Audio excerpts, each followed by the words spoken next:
É, vou tentar aqui fazer um live code. Se der tudo errado, mas beleza.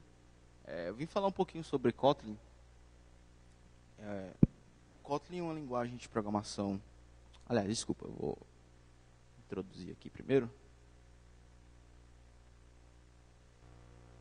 Bom, antes de mais nada, eu me chamo Wellington Costa. Estou no mercado há uns 4 anos já. Eu estou fazendo meu mestrado em Ciência da Computação na UES. Estou vindo lá do Ceará para cá, bem pertinho. E bem quente, por sinal. Adoro programar, é uma das coisas que eu gosto de fazer desde quando eu era moleque. Adoro open source, tem alguns projetos open source lá, algumas bibliotecas, contribuo com outras. Adoro compartilhar conhecimento também, já palestrei em alguns eventos locais, lá no Ceará, de outras cidades. Tive a oportunidade de vir aqui para o Fizzly. Tá aí meu GitHub, quem quiser dar uma olhada lá nos projetos que eu tenho, tiver a curiosidade de olhar. O meu e-mail, caso alguém queira entrar em contato comigo. E é isso. Sei, nas minhas horas vagas eu gosto de tocar guitarra e jogar CSGO também. E vamos lá. O que é o Kotlin, afinal? Né? A gente tem escutado bastante falar sobre o Kotlin. Kotlin, não sei o que, Android, Kotlin. Bom, o Kotlin é uma linguagem de programação que nasceu com o objetivo de ser concisa, no safety, né, diferente do Java, que existe o famigerado no pointer exception, sem xingamentos. Ela é orientada a objetos e também implementa alguns conceitos de programação funcional. O Kotlin ele é desenvolvido e mantido pela JetBrains, mas existe alguns times, existe um time, na verdade, ou alguns, não sei, de desenvolvimento do Kotlin dentro da Google, até porque a Google financia o projeto do Kotlin também, porque é de interesse dela. E o Kotlin também, por ele ser open source, né, aberto para a comunidade, está lá no GitHub código-fonte, existe um processo de evolução e melhorias do Kotlin, onde você basicamente submete uma issue, ela é analisada, aprovada ou não, e aí a linguagem ela é mantida além da JetBrains e da Google. Também a comunidade também influencia no desenvolvimento dela. E ela é compilada para JVM, ela também é interoperável com o Java, então o código que você escreve com Kotlin você consegue chamar no Java, e código Java você consegue chamar no Kotlin também, tranquilamente. Então, você está criando um projeto Kotlin hoje, você consegue utilizar bibliotecas que foram escritas em Java, por exemplo. O Kotlin nasceu para rodar na JVM, mas com o passar do tempo eles viram que poderia alcançar outros propósitos. E aí, hoje em dia, você consegue escrever um código Kotlin e compilar ele para JavaScript, por exemplo. O bacana é que, se você está desenvolvendo uma aplicação full stack, uma aplicação web que tem uma web API e uma web app, ao invés de você escrever o front-end com JavaScript, usando um React, um Vue, um Angular, alguma coisa desse tipo, com o JavaScript, o S6, S7, sei lá, você consegue escrever tudo com Kotlin, e o compilador do Kotlin para JavaScript, ele gera um JavaScript compatível com os browsers. Ele gera um S5, por exemplo. E você consegue escrever a sua web API com Kotlin também. O Spring Project, por exemplo, ele já dá suporte a você criar um projeto novo, né, o Spring Initializer lá, tem a opçãozinha de você criar o seu projeto para ser escrito com Kotlin, com Groove e também com Java. Né? E o Kotlin também, né, de um tempo para cá, tem sido trabalhado uma terceira vertente dele, que é para você compilar código Kotlin para plataforma nativa. Eu escrevo um código Kotlin e eu quero compilar ele para rodar no Windows. Aí tem uma LLVM lá, que é uma Lightweight Virtual Machine lá, que eles estão desenvolvendo.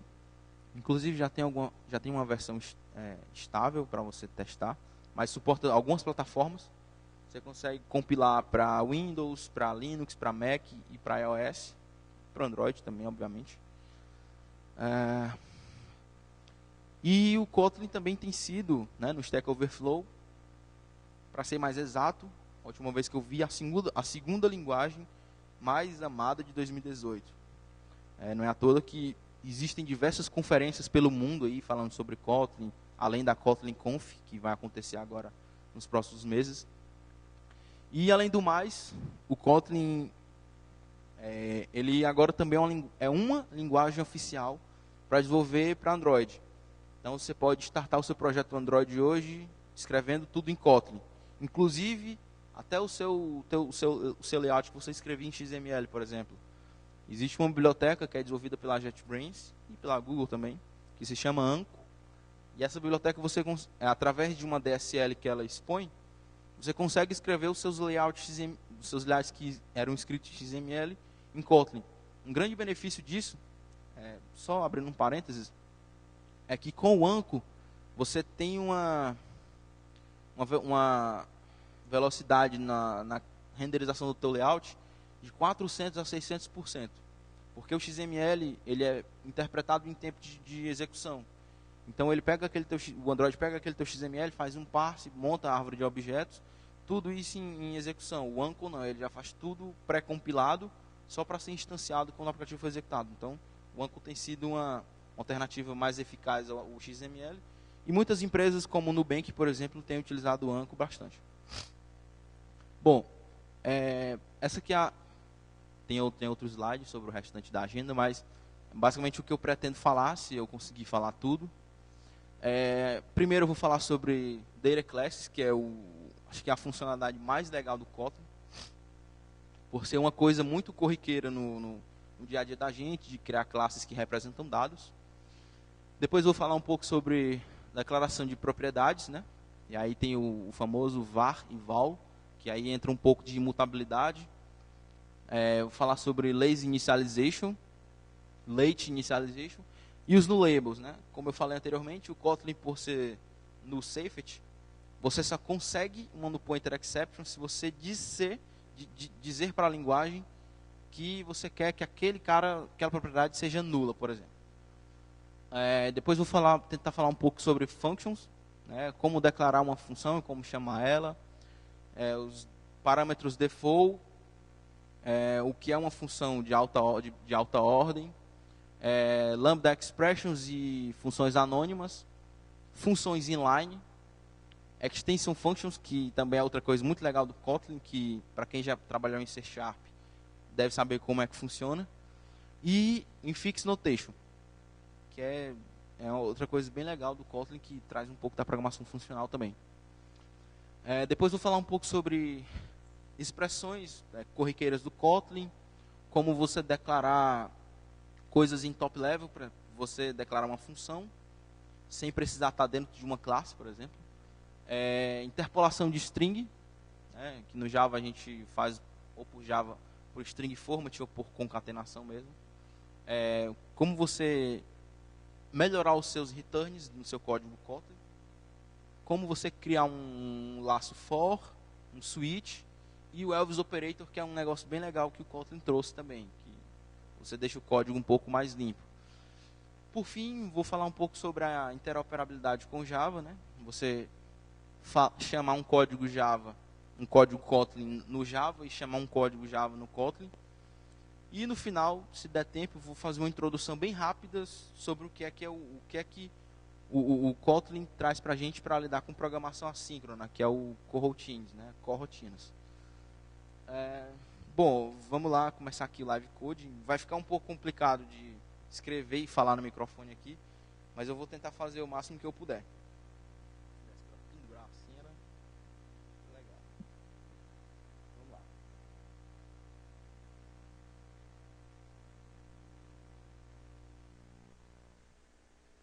Vou mudar aqui para branco.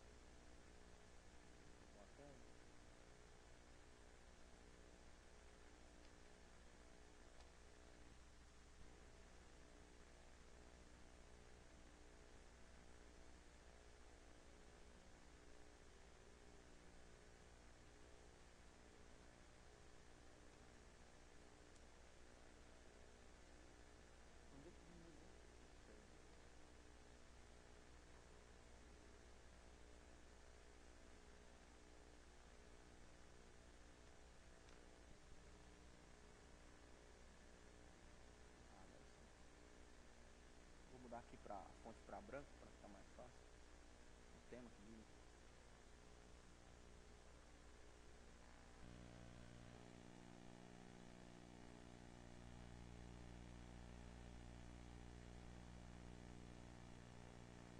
ver de boa, né? Aí? Pronto. Vamos lá. Vocês conseguem me ouvir falando assim? Dá pra ver? Ah, tá bom. Bom, vamos lá. É comum a gente criar classes de dados no nosso projeto para representar uma tabela no banco de dados ou para representar uma estrutura de dados que faz parte do negócio da nossa aplicação, né, por exemplo. E aqui eu criei uma definição bem simples de uma classe person.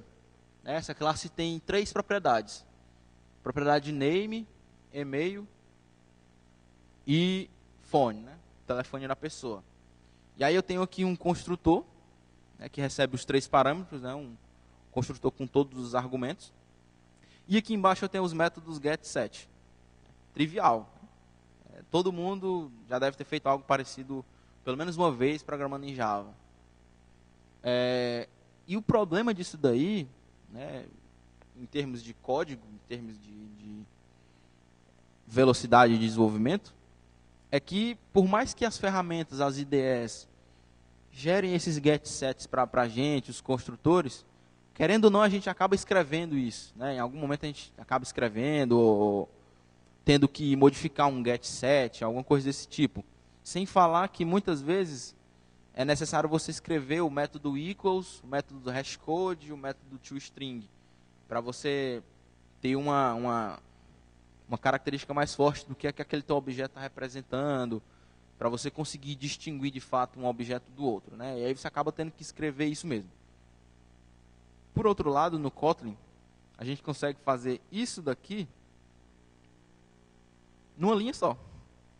Eu vou escrever para vocês aqui.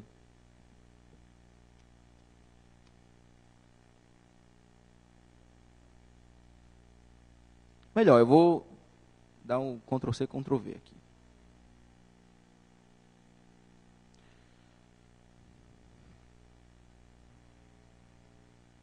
Olha aí que massa. Você escreveu uma classe person com os mesmos atributos lá. Só que eu não preciso de ter um get set aí, um construtor com todos os parâmetros explícitos. A sintaxe do Kotlin pode parecer um pouco estranha no começo, né? Onde você inverte ali a declaração do nome do atributo com o tipo. Né? No Java você põe o tipo, o nome do atributo. E essa interrogaçãozinha aqui, eu vou falar mais na frente, é justamente a questão do nullable. Mas eu posso tirar isso daqui. Né? Não é obrigado eu dizer que todas as minhas propriedades são nulas. Isso vai forçar com que, quando você for instanciar esse cara, você vai ter que passar um valor, né, válido para ele, ao invés de passar um nulo. E aí vamos instanciar essa classe aqui e vamos utilizar ela.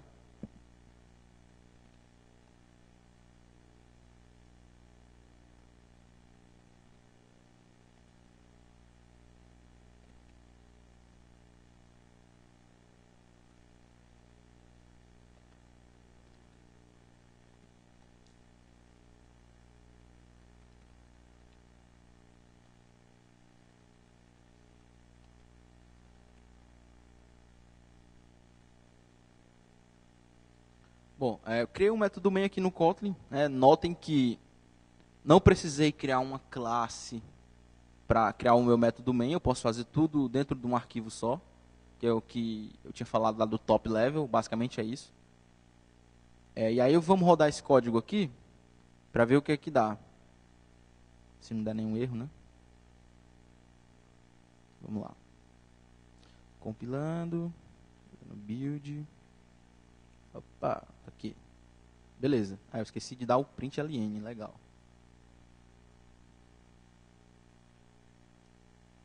Imprimir aqui o meu person. Detalhe que no Kotlin, eu não sou obrigado a usar ponto e vírgula. É opcional. Então, se você esquecer um ponto e vírgula no final do código, ele não vai dar erro de compilação, não. Vamos lá, compilar de novo.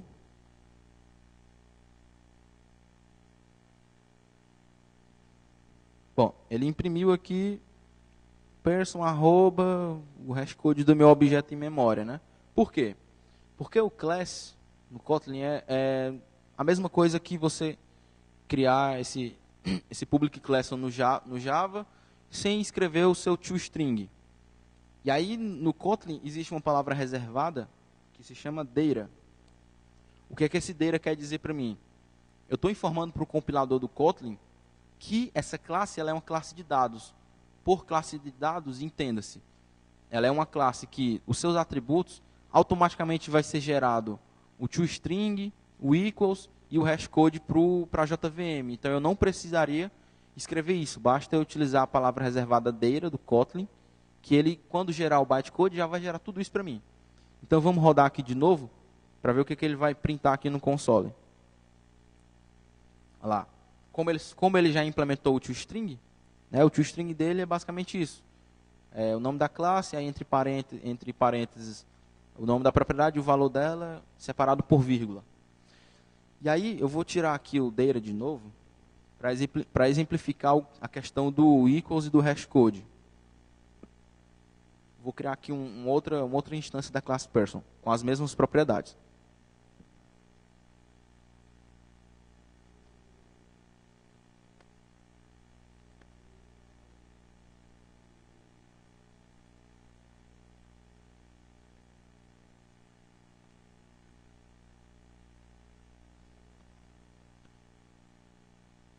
Bom, eu criei aqui uma outra instância da classe person com as mesmas propriedades, um Ctrl+C, Ctrl+V. Né, eu vou printar elas duas aqui. Observe que agora a minha classe é uma classe normal, ela não é uma classe de dados. Então eu vou compilar aqui, vou executar, ver o que ele vai printar. Pronto. Ele printou aqui dois objetos diferentes em memória, né? Ok, assim como no Java, assim como em outras linguagens. Tenho dois objetos diferentes, apesar deles terem o mesmo valor. E como a comparação aqui no class, assim como no Java, se você não sobrescrever o equals, ele vai comparar as referências. E em memória, essas referências aqui são diferentes. São duas referências diferentes, como mostra aqui o log. Agora eu vou pôr o data de novo e vou rodar esse mesmo código. O que ele vai dizer aqui agora? Olha lá. Printou, né? Os dois objetos são idênticos em termos de atributos e os dois são iguais. Porque aqui, na comparação do data, ele já implementa o equals, varrendo cada atributo e verificando se as propriedades são iguais. Ele não simplesmente compara só a referência. Então, basicamente, data class no Kotlin é isso. Você precisa representar alguma coisa do mundo real, por exemplo, uma classe carro, uma classe pessoa, uma classe computador, seja lá o que for. Se você precisa representar ela em forma de dados e você precisa ter essa questão de verificar se as duas são iguais em termos de valores, em termos de atributos, você pode usar o data class. Basicamente isso sobre o data class. Agora eu vou falar aqui um pouco sobre propriedades.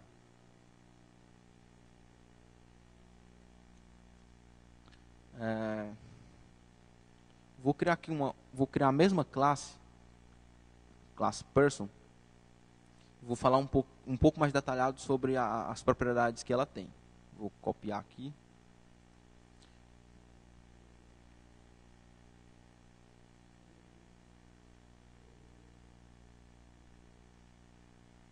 Certo? Eu copiei aqui a mesma classe, né? Estou dizendo que ela é uma data class, tudo mais.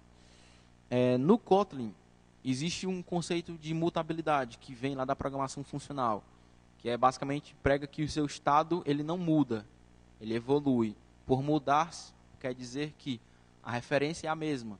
É só os valores que vão evoluindo com o decorrer da execução da aplicação, por exemplo. Então, no Kotlin você consegue criar propriedades imutáveis ou mutáveis. No Java, você faria isso com o modificador final. Você cria um atributo dentro de uma classe com o modificador final, então você está dizendo que quando ele for atribuído, ele não pode mais ser mudado. Você não pode mais mudar o valor dele.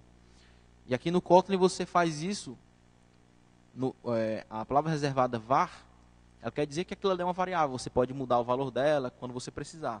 Por outro lado, você pode usar o val para sinalizar para o Kotlin que esse cara aqui, quando ele for atribuído, né, no caso que você está dizendo no próprio construtor que ele tem essas propriedades, e essas propriedades aqui declaradas no construtor, elas também são atributos da própria classe, elas também são membros da própria classe. Então, quando você usa o val, você diz para o Kotlin o seguinte, ó, esse meu membro aqui, esse meu atributo, ele não pode ser mudado depois que ele receber um primeiro valor. Então, se alguém tentar fazer um set, alguma coisa nesse cara aqui, não vai poder. Basicamente, para você criar valores imutáveis no Kotlin, é você usar a palavra val. Vou criar aqui um método main só para exemplificar.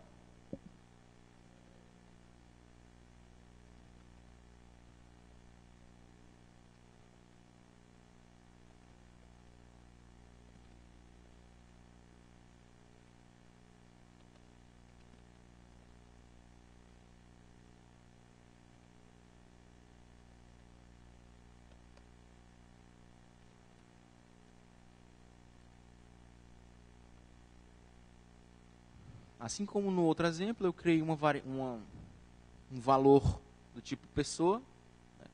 E aí, se eu tentar fazer isso daqui, ele já vai reclamar aqui. Ó, val não pode ser reassociado, né?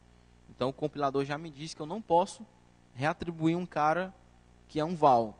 E se eu tentar fazer também person.name recebe alguma coisa, ele também não vai deixar. Ele dá um erro de compilação aqui. Diz que o val não pode ser associado. Então, se eu tentar executar esse cara, ele vai dar vai reclamar aqui no output. Vai dizer que o val não pode ser reassociado. Né? Eu não posso adicionar um novo valor nele após ele já ter sido referenciado. Por outro lado, eu posso dizer que uma propriedade da minha classe, por exemplo, ela pode ser inicializada de forma preguiçosa, digamos assim. O que é isso? Digamos que quando eu criei aqui a minha variável, eu não disse um valor inicial para ela. Então, se eu usar o lazy initialization,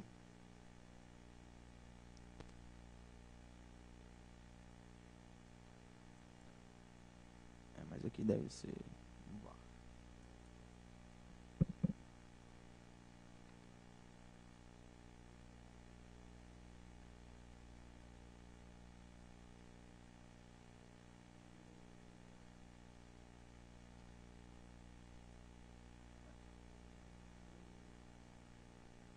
Bom, a sintaxe é mais ou menos isso. Não estou conseguindo entender porque que ele está reclamando aqui.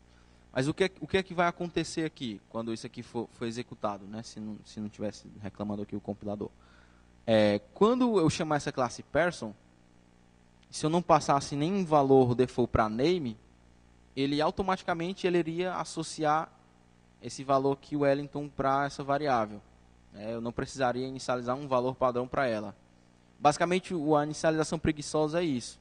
Eu, particularmente, não vejo nenhuma novidade, assim, até onde eu utilizei, nunca precisei fazer isso. Talvez se você trabalha com injeção de dependências, alguma coisa desse tipo, você pode dizer que uma injeção, uma dependência não foi encontrada. Então eu inicializo essa dependência com um valor default. E o nullable, aliás, tem um late initialization, né? O late initialization, vou remover aqui o class. O late initialization, eu digo para o compilador o seguinte: eu quero que essa minha propriedade ela seja inicializada, mas ela não é nula de maneira alguma. Ela pode até ser nula se eu explicitar. Mas se eu não explicitar, eu obrigatoriamente preciso inicializar ela com um valor em algum momento, antes dela ser acessada. Se eu não fizer isso, vai dar um erro lá durante a execução. Então, para eu fazer isso, eu uso a palavra reservada late init var. Só que ele está reclamando aqui que eu estou no construtor primário, então eu não posso fazer isso.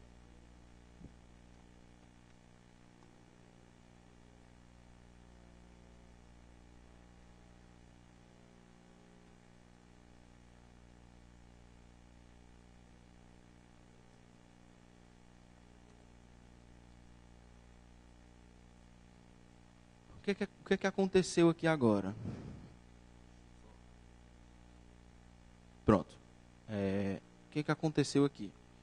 Como eu estava no construtor primário, né, que eu declaro entre parênteses, o construtor primário ele não pode ter late initialization e nem o lazy. E para isso eu tenho que declarar as propriedades como propriedades da própria classe mesmo, e não sendo propriedades de construtor. E aí o que é que o late init quer dizer? Ele quer dizer que quando eu for usar essa propriedade aqui, a propriedade name, por exemplo, e ela não pode ser val, porque ela vai ter que ser associada em algum momento, e o compilador não sabe ainda, eu estou sinalizando para o compilador que, ó, essa propriedade que ela não tem um valor ainda, beleza, não tem ainda. Mas em algum momento eu vou inicializar ela. Não se preocupe com isso. Caso eu não inicializar essa propriedade em nenhum momento, quando eu tentar acessar ela, ou quando compilar, ele vai dar o compilador vai reclamar, ó, tu disse que a propriedade ia ser inicializada, mas não foi. E aí? Tem que se decidir. Então vamos tentar aqui usar esse cara.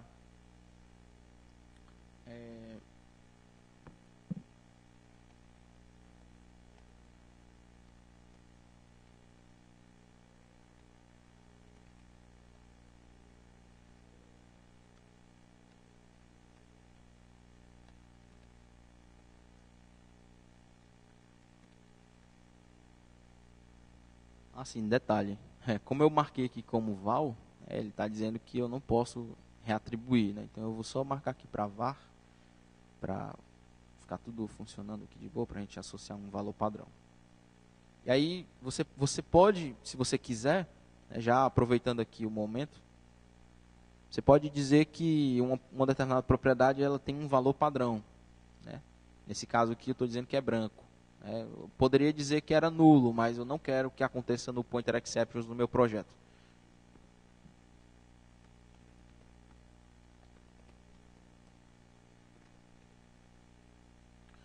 Pronto. Eu vou dar um print aqui.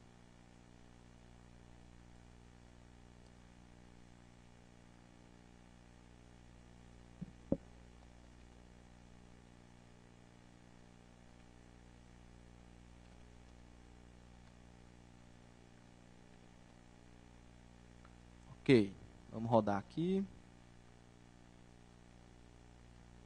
Basicamente foi o que eu fiz. Instanciei uma variável, um valor do tipo person, inicializei as variáveis aqui e printei elas. Essa minha variável aqui, o name, ele está como late init. Então se eu tirar isso aqui, quando eu tentar rodar, ele vai dar uma reclamada aqui. Olha lá. A propriedade acessada não foi inicializada, né? Aí ele diz, late init property name has not been initialized. O que ele está dizendo aqui? Detalhe é que isso acontece na execução já. Ele passa despercebido na compilação, porque eu disse que eu ia inicializar ela, marquei com late init. Só que ele não sabe na compilação onde é que eu inicializei esse cara, então ele não tem como saber. Só vai saber na execução. E aí se eu marcar ela com late init e não inicializar, ele vai dar esse problema aqui. Agora se eu voltar de novo, ele vai executar tudo de boa. Tranquilo. Agora vamos ver a questão dos nulllables. Nullable é você explicitar para uma variável que ela pode ser nula, ela pode receber um valor nulo. No Kotlin, por padrão, nada recebe nulo. Se eu tentar fazer isso daqui, ele vai reclamar. Nulo não pode ser associado a um não nulo tipo, a um tipo não nulo. Então, para eu fazer isso, eu teria que colocar um optional aqui, né? Uma interrogação no Kotlin. Que essa interrogação quer dizer que, para quem programa em C#, isso aqui também é familiar.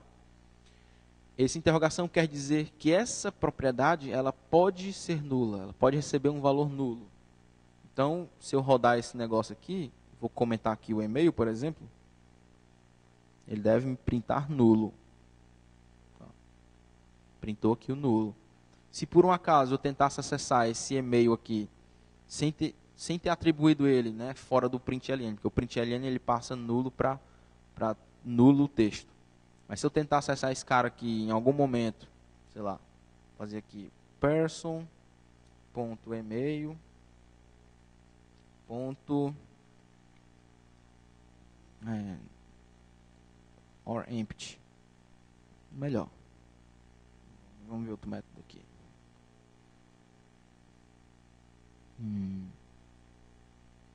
Vamos ver se ele é igual a isso aqui. Vamos ver o que ele vai printar aqui no console. Não reclamou, né? Pelo menos ele só porque no caso do equals aqui, como o nulo ele vira um texto, então ele está só comparando se o texto nulo é igual a esse cara aqui. Mas se eu tivesse um método que acessasse esse person.email, fizesse alguma operação com ele, alguma coisa desse tipo, e envolvesse pegar a referência do objeto, aí ele iria dar uma no pointer exception. Basicamente, o null label é você forçar um cara a ser nulo.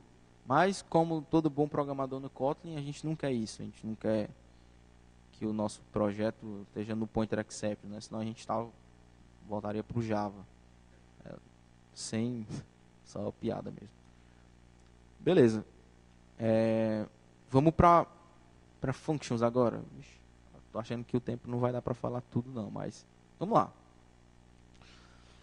O que é uma função no Kotlin?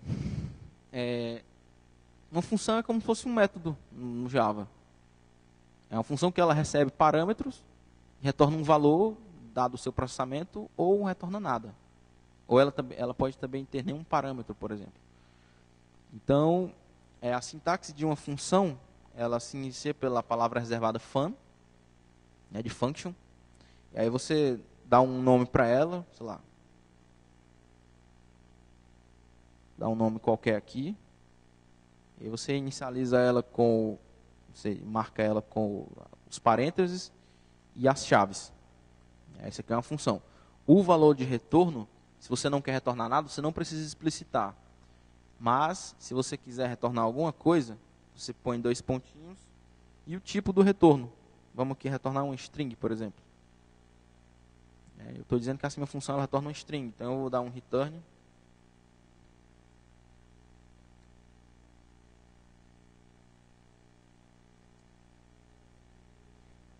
Return hello world. Pronto. Vou criar minha função main aqui só para chamar essa função. Declarei minha função e agora eu estou chamando ela.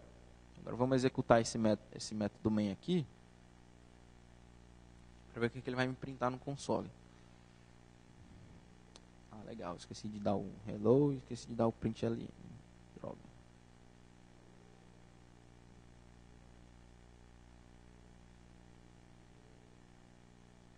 Pronto, imprimiu esse hello world aqui que eu retornei na minha função hello, né? No Kotlin, assim como no JavaScript ES6, por exemplo, você consegue criar funções anônimas. O que são funções anônimas? São funções onde você não precisa explicitar tudo, digamos assim. Você basicamente só precisa ter um nome para ela. No caso do Kotlin aqui, no JavaScript nem o nome você precisa dar a ela.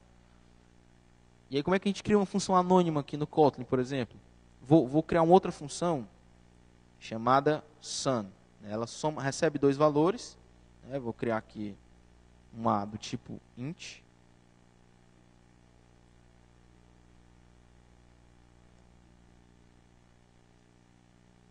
E b.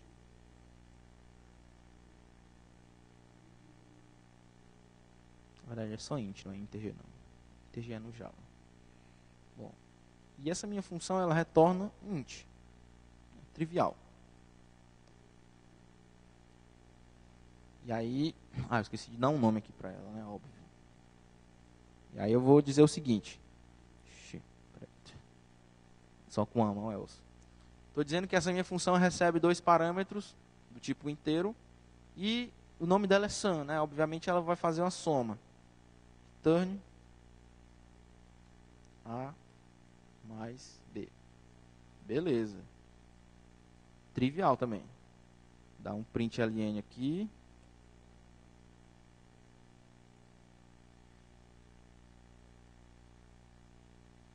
Tranquilo. Vamos executar aqui agora. Imprimiu 3, né? 1 mais 2, 3. Beleza. como é que eu digo que essa função sum aqui, ela pode ser anônima, ela pode ser mais limpa, digamos assim.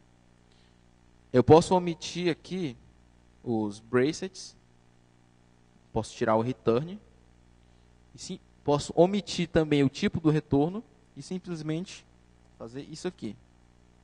Morreu. Que é que eu tô, aqui tem o mesmo comportamento do que da outra forma. Do que eu explicitar o tipo de retorno, abrir os brackets e e usar a palavra reservada return para retornar essa expressão aqui. Aqui surte o mesmo efeito. Quando eu ponho o igual, o compilador sabe o seguinte, que o retorno desse A mais B, né, por eles serem inteiros, vai ser um inteiro também, né? Estou fazendo uma soma.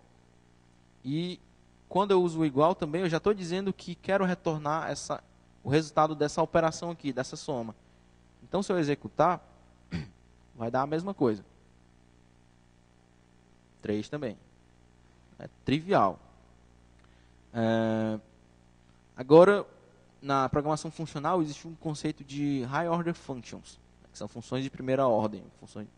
Existem funções de primeira ordem, funções de alta ordem e funções de primeira classe. Né? O Kotlin você tem funções de alta ordem. E o que é que isso quer dizer? Isso quer dizer que funções elas podem retornar funções, ou elas podem receber funções como parâmetros. Né? Vou fazer aqui um outro exemplo de uma função que recebe uma outra função como parâmetro. Vamos fazer um exemplo bem simples aqui.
Bom, o que foi que eu fiz aqui? Né? Eu só fiz um exemplo de... criei uma função que ela recebe uma outra função como parâmetro. Aí ela recebe um inteiro x e recebe uma função, onde essa função, ela espera um tipo inteiro e retorna um tipo inteiro. Basicamente ela recebe e retorna o mesmo valor. E o que foi que eu fiz? Eu fiz x, valor que eu estou passando, mais func, recebendo 5. E aí aqui eu chamei ela, e detalhe que quando eu chamei o myFun, função que eu criei, eu passei o 5 como primeiro parâmetro, e a função eu passei como segundo parâmetro. Só que no Kotlin você consegue passar uma função como se fosse dentro do corpo da função pai, da função origem. Então eu estou só dizendo aqui que ela tem o valor 5. Só isso. Então eu posso ter funções que recebem funções no corpo, posso ter funções que retornam outras funções, são conceitos que a programação funcional implementa. Acho que eu vou tentar correr um pouquinho mais aqui. tempo está ficando curto. Vamos aqui para Expressions. O que é que a gente tinha na agenda sobre Expression?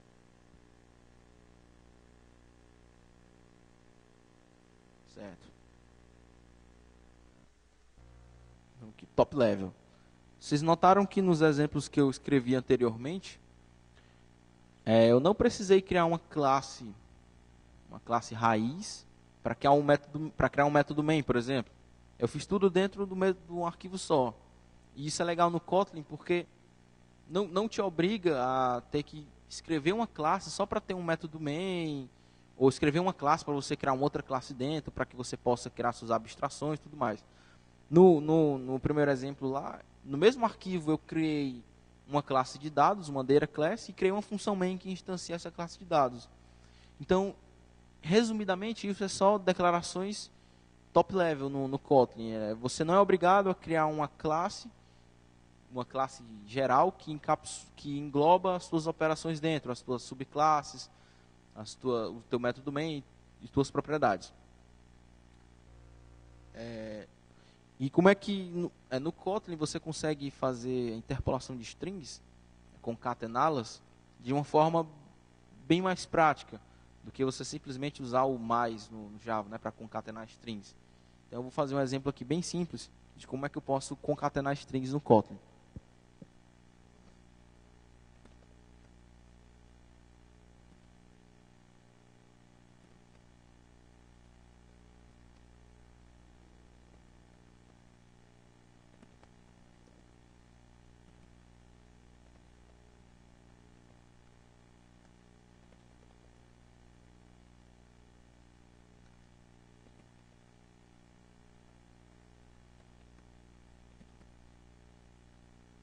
Bom, no Kotlin, para você concatenar strings, você pode abrir uma string normal, como qualquer outra, e usar esse marcador aqui, esse token, que é o $. Quem já programou no JavaScript S6, por exemplo, é bem familiar com isso daqui. E ele concatena a string, né, no final das contas. Ele concatena as duas strings aqui. Né, ele forma uma string só, hello, com o valor dessa outra string que eu declarei aqui em cima. Né? E se eu tiver um tipo, como por exemplo o person,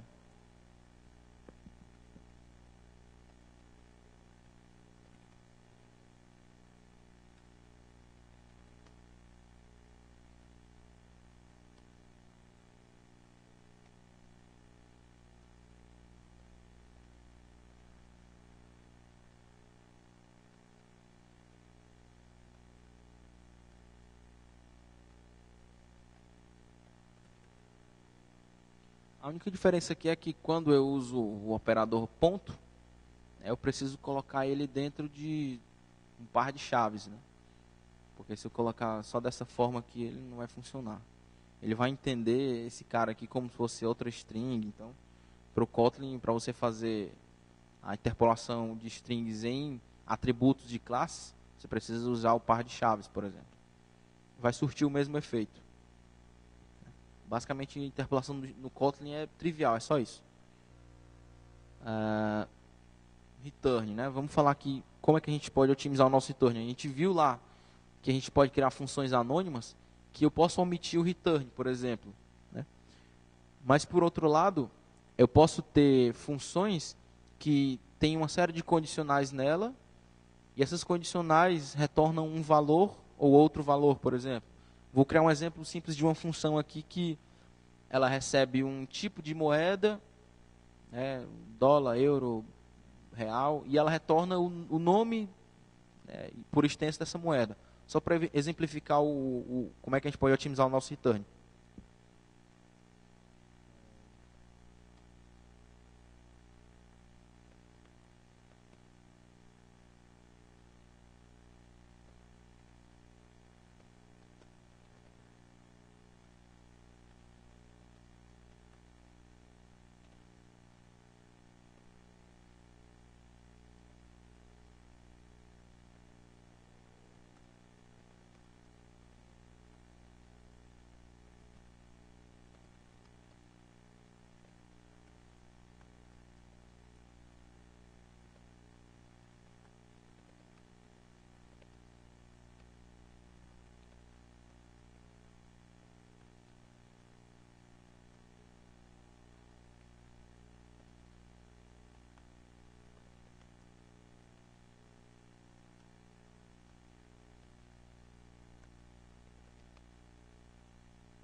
Pronto. Vou apagar isso daqui. Vou deixar comentado. O que essa minha função aqui ela está fazendo? Ela basicamente é uma função que tem como parâmetro uma string e ela retorna uma string. E essa string é como se fosse o tipo da moeda que eu estou informando para ela. E aí basicamente ela retorna por extenso o nome de 3 moedas. O real, o euro e o dólar. Se você informar uma currency que não esteja dentro dessas condições, ele vai retornar esse invalid currency aqui. Então eu vou chamar essa função money, print money. E vou passar para ela, sei lá, BRL, por exemplo. Né? Vamos ver o que ela vai printar.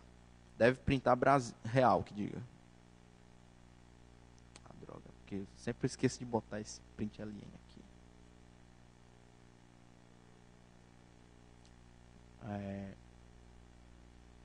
Pronto, ela printou real, né? Vamos mudar aqui para euro, por exemplo. Ixi, caraca, o que eu fiz? Deve printar euro. Se eu informar algum outra moeda aqui, ele vai dar erro. Ele vai retornar invalid currency. Como é que eu posso otimizar esse meu monte de return aqui? Eu posso simplesmente remover esses returns.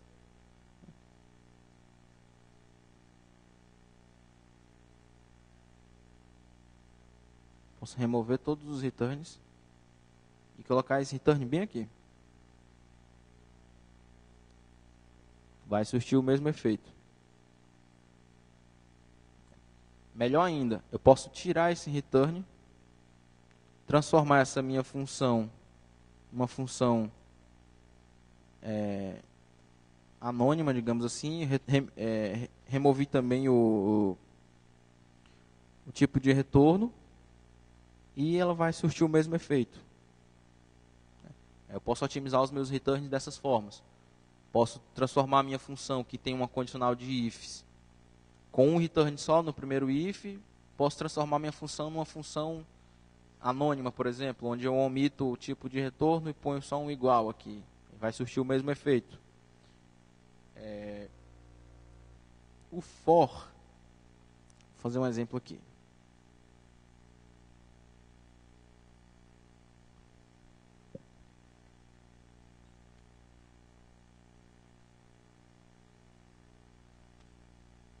Melhor, eu vou falar do switch porque o for não tem muita diferença para as outras linguagens não.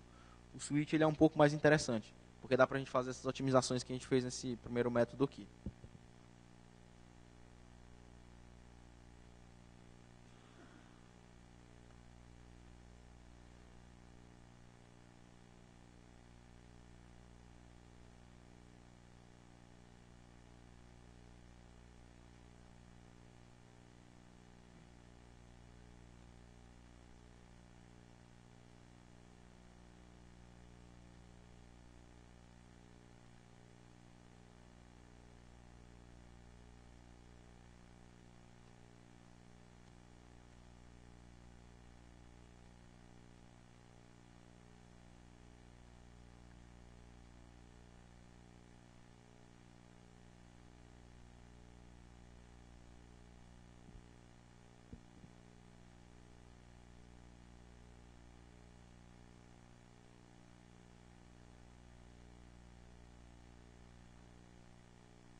Bom, vou só criar aqui os outros. Euro.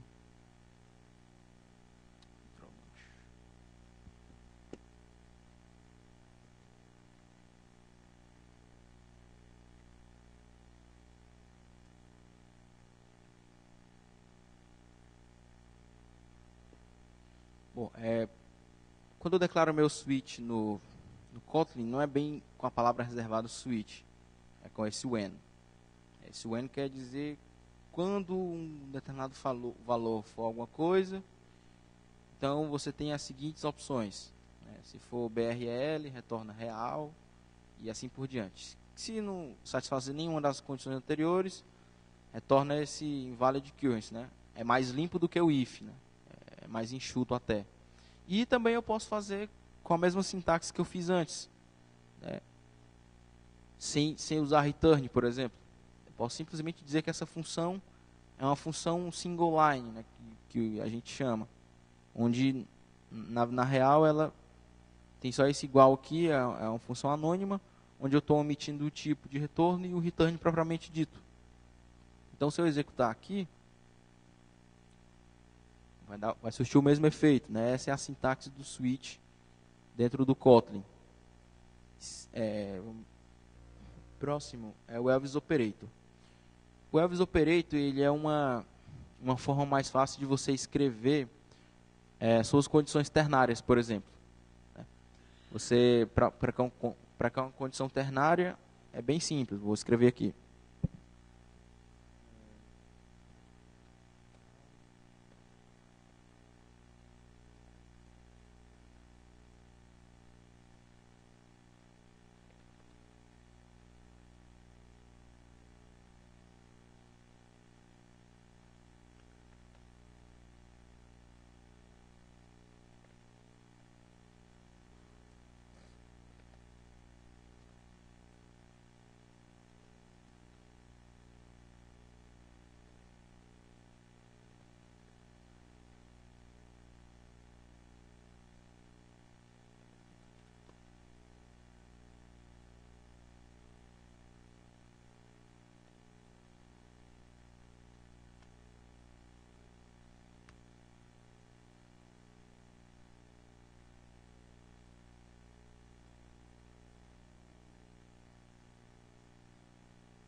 O que é que esse Elvis Operator, o que é esse cara aqui? É basicamente essa expressãozinha aqui, esse interrogação com esses dois pontos. O que é que ele quer dizer? Ele quer dizer que se a minha comparação for verdadeira, né, então eu vou imprimir ela, por exemplo. Né, se o meu currency for igual a BRL, então ele vai imprimir ele mesmo. No caso, vai imprimir true, né, que é o valor da condição. Se não, ele imprimiria inválido. E assim vai. Você pode fazer o Elvis Operator para verificar se um valor é nulo ou não, por exemplo. Quero verificar se a minha propriedade, que é no label, ela está nula. Se ela for nula, eu vou atribuir ela mesma ou vou atribuir um outro valor. É um pouco confuso, né? Você está checando se é nulo, então vai atribuir nulo. Mas você pode usar o Elvis Operator nesses casos também, por exemplo. Agora eu vou falar um pouquinho sobre a interoperabilidade com Java, que é basicamente eu chamar código Kotlin no Java e vice-versa. Então eu vou escrever aqui a mesma classe pessoa e vou escrever uma classe Java e vou chamar essa classe pessoa lá, só para a gente ver como é que funciona.